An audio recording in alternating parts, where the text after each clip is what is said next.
Welcome back friends. आज की पहेली आपके सामने है। इस पहेली को ध्यान से सुनिएगा, तभी आप इसका सही जवाब दे पाएंगे।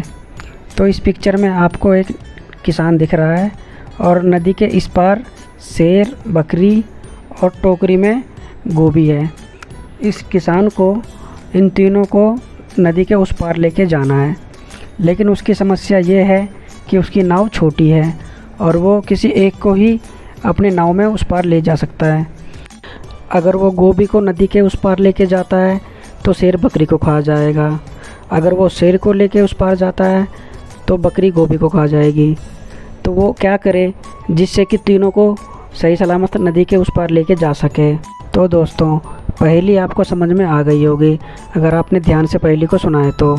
अगर नहीं सुना है तो आप दोबारा से वीडियो को बैक करके इस पहेली को आराम से ध्यान से सुन सकते हैं और इस पहेली का जवाब दे सकते हैं। अगर आपके पास इस पहेली का जवाब है तो कमेंट बॉक्स में यस या नो लिख सकते हैं। आप चाहें तो डिटेल में भी कमेंट कर सकते हैं। तो सोचिए और बताइए।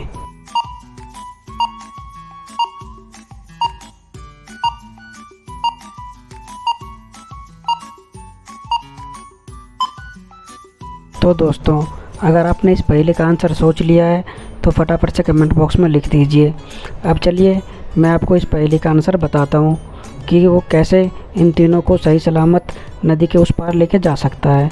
तो वो सबसे पहले बकरी को अपने नाव में बिठाएगा और नदी के उस पार लेके जाएगा और बकरी को नदी के उस पार उतार देगा। फिर वो खाली नाव लेकर नदी के इस पार दोबारा आएगा और इस बार वो शेर को अपने नाव में बिठाएगा।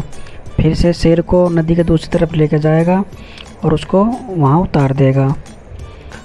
उसके बाद दोस्तों, वो बकरी को दोबारा नाव में बिठाएगा, क्योंकि अगर वो ऐसा नहीं करेगा तो शेर बकरी को खा जाएगा।